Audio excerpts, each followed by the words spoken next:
अस्सलाम वालेकुम।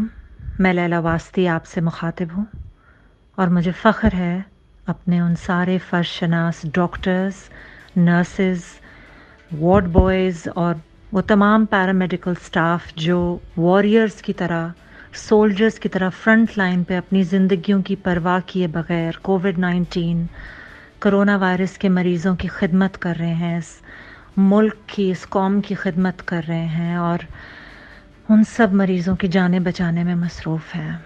आप सबको मेरा सलाम। थैंक यू लैला, बहुत बहुत शुक्रिया। डॉक्टर साहब, जैसे कि आपने देखा, आपने सुना, तमाम लोग जो हैं they are coming out pouring emotions हैं और वो यही हैं कि बहुत बहुत शुक्रिया डॉक्टर्स का, रेंजर्स का, फ़ौज का, इन तमाम लोगों का बहुत बहुत शुक्रिया। मैंने एक सवाल पहले डॉक्टर आरिश से किया था, आपसे कर रहा हूँ सर। ये बताइए कि हमने तो ये सीखा कि डॉक्टर्स की मदद करनी है। डॉक्टर साहब से भी पूछा, डॉक्टर्स ने क्या सीखा? डॉक्टर्स ने कुछ लर्न किया? आई थिंक डॉक्टर्स ने मे बी 2-3-4 चीज़ें, मेरे ख़्याल से बड़ा मुश्किल सवाल आपने पूछा है। शायद एक थोड़ी ह्यूमैनिटी भी सीख ली, थोड़ा सा टाइम देना भी सीख लिया, थोड़ी सी केयर करना। हो सकता है जो सीनियर डॉक्टर्स थे, देखिए ये लेवल्स हैं ना डॉक्टर्स के, कोई जूनियर्स हैं, कोई सीनियर्स हैं, कोई वेरी एक्सपीरियंस्ड हैं।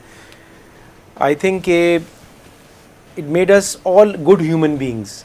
और एक चीज़ जो बहुत अच्छी है कि जो सर्विस का जो जज्बा अब आया है ना, कि आप बग़ैर रंग, नस्ल, क्लास, क्रीड, रिलीजन और एक कॉन्सेप्ट से निकल के जो डॉक्टर की असल पहचान है, आई थिंक हमारे डॉक्टर्स भी मैच्योर हो गए इस बीमारी से।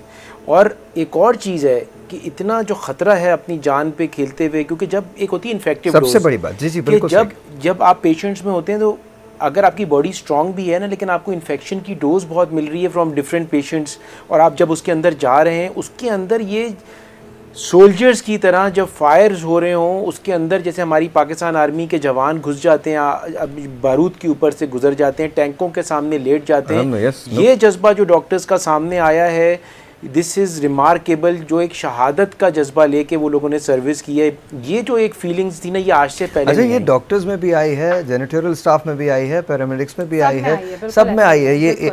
अच्छा डॉक्टर साहब, एक और बात जो मैंने लर्न की हमारे डॉक्टर्स के बारे में, पाकिस्तानी डॉक्टर्स के बारे में, हमारे यहाँ पहले रिसर्च के बारे में बहुत ज़्यादा सोचा नहीं जाता था। अब फाइनली मैं देख रहा हूँ कि हमारे डॉक्टर्स जो है वो रिसर्च कर रहे हैं। अब मौके मिले ना मिले, वो खुद क्रिएट कर रहे हैं अपॉर्चुनिटी, और बड़े बड़े नाम हैं जो बहुत आगे आए हैं, जिन्हें आगे आके बढ़ के, और इस वक्त पाकिस्तान उन चंद ममालिक में शामिल है जहाँ पर कोविड-19 पर रिसर्च हो रही है। बिल्कुल ऐसा ही है साहिर। आई थिंक इसमें ये चीज़ है कि ड्राइविंग फोर्स रिसर्च तो खैर हो रही थी पहले भी, लेकिन ये कोरोना के ऊपर आप रिसर्च की बात करें, इस पर बहुत लोग अभी फोकस्ड हैं, क्योंकि देखिए पूरी दुनिया अभी क्योर ढूंढ रही है किसी तरह से कोरोना का ख़ात्मा करने के लिए। कोई चीज़ ऐसी मिल जाए जिसमें नेचुरल थेरेपीज से लेके मेडिकल थेरेपीज, हमारे नेचुरल थेरेपीज तो कोरोना से पहले भी थी ना। बिल्कुल थी, लेकिन ये है कि डॉक्टर्स उसमें कम बिलीव करते हैं वैसे, क्योंकि ज़ाहिर है हम लोगों को जो सिखाया जाता है वो ये। लेकिन ये कि आपको पता है कि जो हुज़ूर सल्लम की जो माशाल्लाह चीज़ें हैं वो लेकर लोग आए हैं, और वाकई दे वर्क माशाल्लाह। और आई थिंक ये कि उसको इंटीग्रेट किया गया है मेडिसिन के साथ, घरों से लेके बाहर तक, और इनफैक्ट और कंट्रीज़ में भी इसके ऊपर वो हो रहा है। तो एक तो ये चीज़ है, और ये बहुत इंपॉर्टेंट चीज़ है। तो रिसर्च इस वक्त is going to drive this, क्योंकि जितना हम फाइंड आउट करेंगे कि क्या वर्क कर रहा है, क्या वर्क नहीं कर रहा, और ज़ाहिर है अभी कोरोना की पॉपुलेशन, क्योंकि कोरोना पे इससे पहले तो नहीं हुई थी ना रिसर्च, तो उसके ऊपर करना ज़रूरी है, क्योंकि एक खात्मे तक पहुँचना है कि खुदा ना करे कि अभी इंशाल्लाह हम लोग बेहतर हो जाएंगे, इस चीज़ से निकल जाएंगे इंशाल्लाह नेक्स्ट ईयर तक, और हो सकता है उससे जल्दी। लेकिन ये कि अगर हम इस पर अभी फ़ायदा नहीं उठाएंगे तो फिर later on we can get a problem. Doctor साहब, हम निकल जाएंगे, लेकिन निकलने के बाद क्या गुर्बत से निकल सकेंगे? सर ये सवाल तो आपको जवाब तो मुझे देना पड़ेगा आपको मुझे पता है डॉक्टर और वो जवाब देना पड़ेगा जो आप और मैं ब्रेक के दौरान लेंगे। अगर देखें, वो एक तो जो रिसर्च की बात की ना, एक और चीज़ जो पाकिस्तानी रिसर्च की जो बड़ी ज़्यादा वैल्यू है ना, वो ये है कि हमारे जो वैक्सीनेशंस हैं, हमारी जो इन्वायरमेंट है, और हमारी जो दवाइयाँ लेने का तरीका है, और जो हमारी बहुत सारी ऐसी लोकल चैलेंजेस हैं जिनकी रिसर्च हम जो करेंगे अपनी, उसके बगैर हमारा सही इलाज भी नहीं हो सकता। जो आपने गुर्बत से निकलने की बात की, खुद मैं तो बस आपकी प्रोग्राम के तवज्जुह से रिक्वेस्ट करूंगा जो अरबाब इख्तियार को हैं कि प्लीज़ आप लोग जो हैं वो आवाम के बारे में भी सोचें, डॉक्टर्स के बारे में भी सोचें, नर्सेज, पैरामेडिकल सोल्जर्स, जितने भी लोग हैं प्लीज़ थोड़ा सा रहम करें सबके ऊपर। अगर हमारे हुक्मरान थोड़े से केयरिंग हो जाएंगे और थोड़ा सा सबको साथ लेके चलेंगे तो जिस तरह से ये अभी जनरल हुमायूं कोर कमांडर हैं हमारे, जिन्होंने जिस तरह से लीडरशिप दिखाई है, इस तरह दिखाएंगे तो आपको पता है कि लोग लब्बैक कहने के लिए आपके साथ बैठे हुए हैं। बिल्कुल सही। और क्या नहीं हो सकता। तो हमारी चाहे प्रोविंशियल गवर्नमेंट्स हों चाहे फेडरल गवर्नमेंट्स हों, हमें पाकिस्तानियत चाहिए, हमें वन नेशन चाहिए, हमें वन झंडा चाहिए और हमें वन नारा चाहिए। और आप देखेंगे कि सब दौड़े चले आएंगे, ना सिर्फ के पाकिस्तानी जो यहाँ पे रह रहे हैं बल्कि जो इंटरनेशनली बाहर रह रहे हैं, जो जिनका दिल टूटा हुआ है, जो पाकिस्तान हर वक्त जाना चाहते हैं, वो सेटिस्फाइड नहीं है, वो भी आ जाएंगे। आई थिंक ये दिन आएगा और ये जल्द आएगा इंशाल्लाह ताला। कोरोना ही इसको लेके आएगा। आपको पता है ना, I am really proud of you always, both of you. बहुत बहुत शुक्रिया आपकी पूरी family. Thank you for servicing Pakistan, thank you for being there. बहुत बहुत शुक्रिया। एक ब्रेक है जी, ब्रेक के बाद। Thank you for inviting us.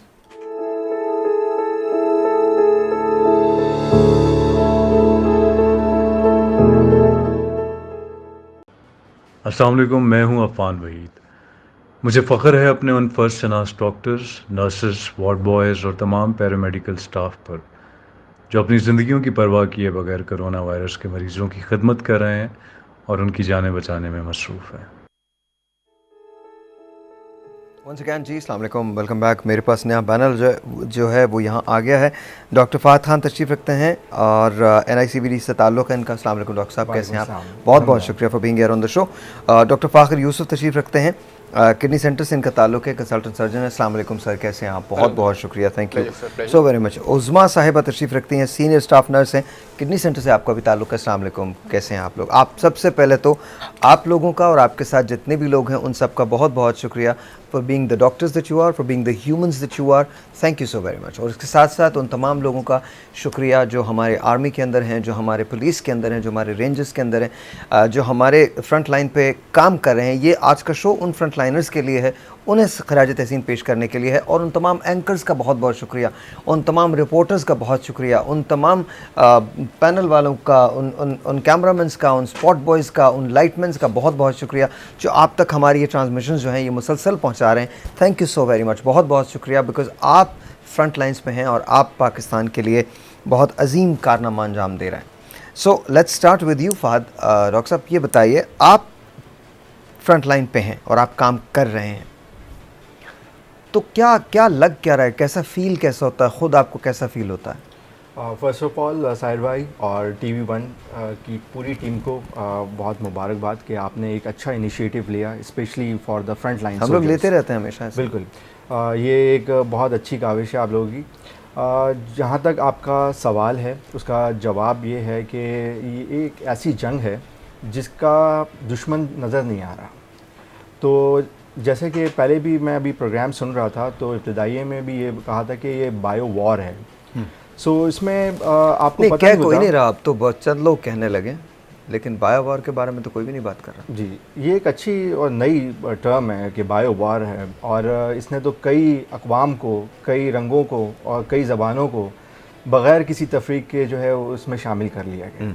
सो अगर हम देखें तो एक तरह से ये एक ऐसी जंग है जिसमें हमारा दुश्मन नज़र नहीं आ रहा है कि कहाँ छुपा हुआ है और कौन शख्स इस इन्फेक्शन में, इस वबा में मुब्तला है।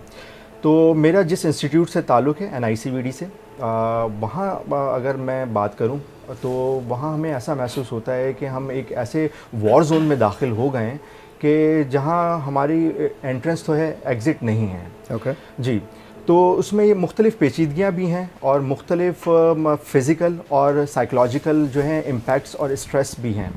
लेकिन चूँकि हम लोगों को जब डॉक्टर्स की डिग्री दी जाती है तो ये अहद किया जाता है कि हम हर हालात में अपनी कौम का जो है ज़रूर साथ देंगे। सो इसी चीज़ को रखते हुए इतनी मुश्किल हालात में भी डॉक्टर्स हो गए या पैरामेडिकल स्टाफ हो गए, तो इन लोगों की खिदमात जो हैं वाकई जो हैं काबिल सताइश हैं इस मामले में। कोई शक नहीं। डॉक्टर साहब आपकी तरफ आता हूँ। मैंने एक सवाल किया था और उसका बहुत सारे लोगों ने बहुत जवाब दिया है। डॉक्टर्स के बारे में तो हमने ये भी सीखा कि डॉक्टर्स कमाल हैं, डॉक्टर्स के बारे में हमने ये भी सीखा कि पाकिस्तान के डॉक्टर्स जो हैं वो दुनिया के शायद सबसे बेहतरीन डॉक्टर्स हैं। वो जज्बा भी रखते हैं खिदमत का और वो कौम को इकट्ठा भी कर लेते हैं और कौम के लिए काम भी करते हैं। डॉक्टर्स ने पाकिस्तानी कौम के बारे में क्या सीखा? It's a difficult question to answer, to be very honest. हम एक ऐसे सिस्टम के अंदर रहते हैं जहाँ पॉवर्टी, इलिटरेसी, ये तमाम चीज़ें हैं, लेकिन अल्हम्दुलिल्लाह एज अ डॉक्टर आपको पता है कि हमारा काम ही पब्लिक डीलिंग है, पेशेंट्स को देखना, और वो they come from all walks of life, educated, uneducated, ignorant. लेकिन हमने ये चीज़ देखी कि इस दफ़ा पेंडेमिक के अंदर कुछ मुश्किलात इनिशियली हमें फेस की। पीपल डिड नॉट अंडरस्टैंड, जिसके कई वजूहत थी। इकोनॉमिकली स्ट्रेस बहुत ज़्यादा है, सोशल इश्यूज़ हैं, अंडरस्टैंडिंग का है, इलिटरेसी है। लेकिन वक्त के साथ साथ हमने चीज़ देखी कि लोगों में अंडरस्टैंडिंग आई, कुछ हद तक उन्होंने ट्राई भी किया। ज़ाहिर है इससे तो कोई नज़र नहीं चला सकता कि जो पॉपुलेशन है Pakistan being unfortunately third world countries, लोगों पे बेइंतहा स्ट्रेस है, बेइंतहा प्रॉब्लम्स हैं, बिल्कुल छोटे घर हैं, कई जगहों में कच्ची आबादियाँ हैं, तो वहाँ पे प्रैक्टिकली ये चीज़ तो 100% इम्प्लीमेंट करना बड़ा मुश्किल है। इस लिहाज से डॉक्टर्स की बात अलबत्ता, और with the help of media obviously, जितना आप लोगों ने रोल प्ले किया एडवर्टिजमेंट्स के अंदर और पब्लिक अवेयरनेस के अंदर, तो काफ़ी हद तक चीज़ें लोगों ने समझी हैं। और अब अल्हम्दुलिल्लाह रमज़ान सर पे हैं, तो उम्मीद करते हैं कि हमारी जो कौम है, जिस तरह उन्होंने अभी सपोर्ट आपने किया। मेरे सवाल का जवाब नहीं दिया। डॉक्टर्स ने क्या सीखा? डॉक्टर्स ने क्या कि हमने तो सीखा आपके बारे में, हमें तो आपसे इश्क हो गया, हमें आपसे इश्क हो गया, हमें पुलिस से इश्क हो गया, हमें आर्मी से तो हमेशा से था और अब और ज़्यादा हो गया। बिकॉज सिंसेयरली जहाँ बहुत सारे लोग पीछे हट गए, वहाँ पाकिस्तान आर्मी ने एक मरतबा फिर लीडरशिप को सबूत दिया है, एक मोहब्बत का सबूत दिया, और पूरी कौम को मैं कह रहा हूँ, पूरी कौम को इकट्ठा किया। इसी तरह से रेंजर्स हमारी, इसी तरह से हमारे जो ये मीडिया के लोग हैं, इनकी बात करता हूँ। एक ब्रेक लेते हैं, ब्रेक के बाद इसको यहीं से कंटिन्यू करें। खुल के जवाब दीजिए डॉक्टर साहब, और साथ साथ मैं आपसे पूछूंगा, मैम आप नुमाइंदगी कर रही हैं पाकिस्तान की तमाम स्टाफ नर्सेस की, पैरामेडिकल स्टाफ्स की, आप नुमाइंदगी कर रही हैं, तो आपसे मैं ज़रूर पूछूंगा आपको खुद कैसा लगता है? फ्रंट लाइन पे हैं, आप लड़ रही हैं, जंग कर रही हैं, आप अपने घर को छोड़ के आती हैं और ज़ाहिर है अपने आप को रिस्क पे डालती हैं। कई मरतबा पीपीई जो है वो भी अवेलेबल नहीं होता, प्रोटेक्टिव गेयर जो है वो आपको अवेलेबल नहीं होता। एक ब्रेक लेते हैं जी, ब्रेक के बाद ये हीरोज़ हैं, इनको सलाम करने के लिए आज हम यहाँ मौजूद हैं। आपका फ़र्ज़ है ये कि आप इस वक्त जाइए, ट्विटर पे जाइए, इस वक्त जाइए फेसबुक पे, इस वक्त जाइए बाकी जितने मीडियम्स हैं, इंस्टा पे जाइए, स्नैपचैट पे जाइए, और वहाँ जाके इन लोगों को सलाम पेश कीजिए, because we love them. Break के बाद